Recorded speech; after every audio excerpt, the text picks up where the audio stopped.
Eu estava vendo aí um falatório, mas primeiramente eu quero dar aqui os parabéns a todas as mulheres, né? Que Deus abençoe cada uma de vocês mulheres, que Deus fortalece cada uma de vocês mulheres, e que Deus também abençoe o ministério também das mulheres, né?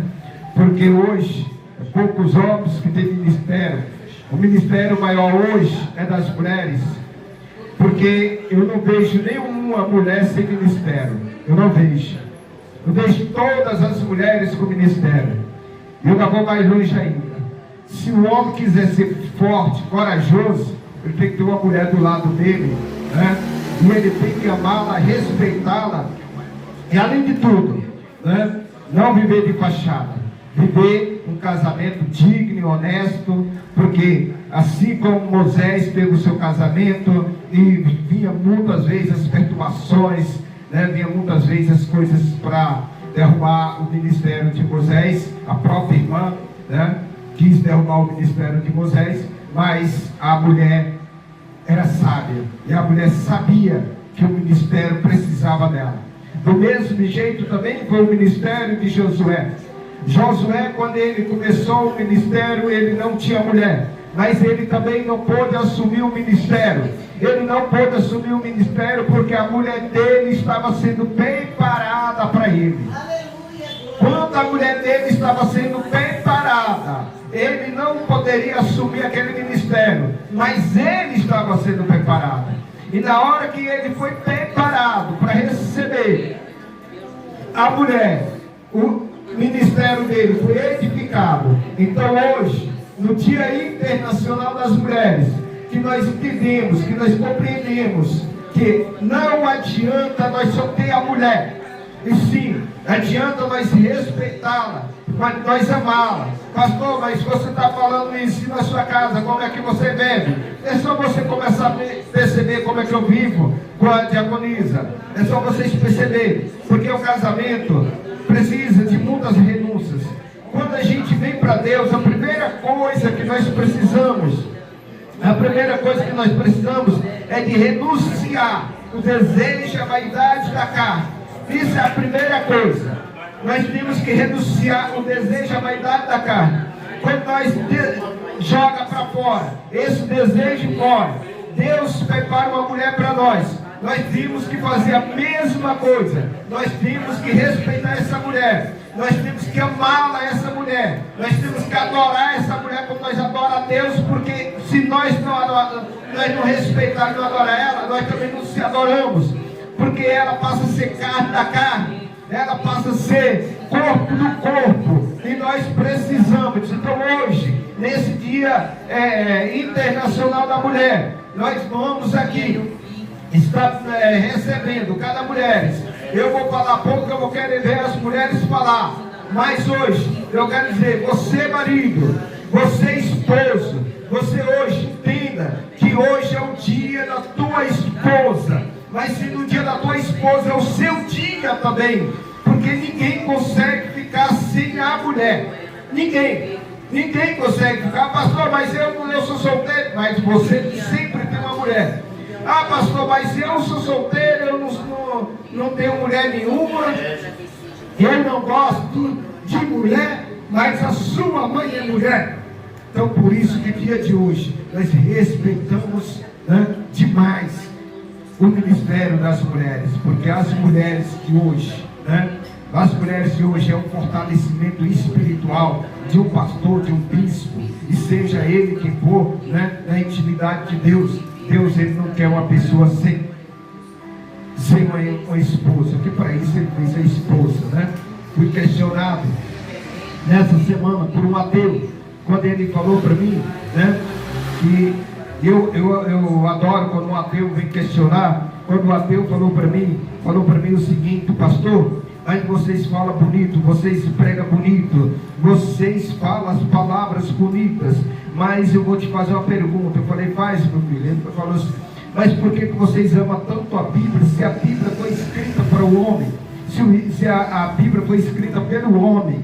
Porque foi uma pergunta, pastor, tão difícil que ele me fez, que ele falou assim: eu só quero que você me diga uma coisa, que foi, vocês falam tanto desse Jesus que vocês pregam na cruz. Vocês falam tanto que Ele é Salvador. Tem uma passagem que complica qualquer um ateu e qualquer um crente, qualquer agremiações.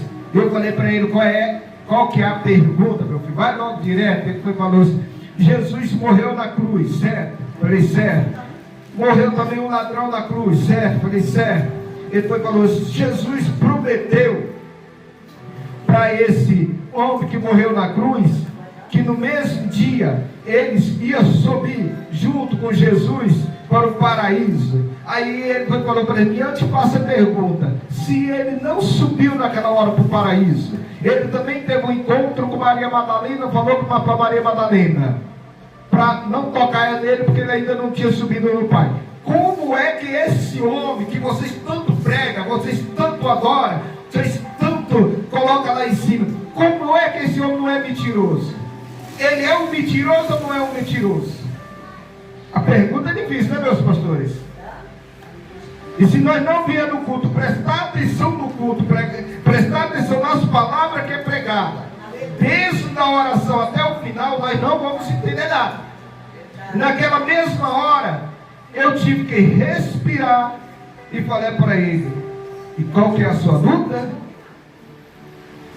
Você acha que Jesus é mentiroso? Ele falou, porque ele falou que o homem da cruz ia subir junto com ele. E portanto ele não subiu. Porque no encontro de Maria Madalena ele também não subiu. Eu falei, pois, para edificar, lógico que a gente também tem que ter um pouquinho de sabedoria, né? Na hora das perguntas e na hora das respostas. E eu falei para ele, para edificar a tua fé, nós estamos falando do paraíso. Que o paraíso, você precisa de ler a palavra para conhecer o que é o paraíso. Porque o paraíso, existem 3 céus. Acho que muitos da igreja não sabem, mas existem 3 céus. 3. Você tem que passar pelos 3. Mas se você for pegar a Bíblia de Gênesis, Apocalipse, você vai ver que tem também 3 Éden, que é o Jardim do Éden, né? São 3 também. Então, o paraíso que Deus, paraíso que Jesus falou, não foi o primeiro céu. Será que foi o segundo céu? Será que foi o terceiro céu? Nós temos que descobrir dentro da Escritura. Eu falei para ele, é dentro da Escritura aonde a gente vai descobrir. Gênesis, Apocalipse, lendo a palavra, corrigindo a palavra, meditando a palavra, é onde a gente vai saber aonde é que está um dos paraísos. Porque Jesus não falou para ele, ainda hoje você estará com meu Pai no céu. Ele não falou. Ele falou, ainda hoje você estará no paraíso. E qual é o paraíso do homem? Qual é o seu paraíso? Qual é o seu paraíso? Será que é o primeiro céu, o segundo céu, o terceiro céu? Qual é o seu paraíso? Ele olhou assim, disseram para mim e falou assim, boa resposta, pastor.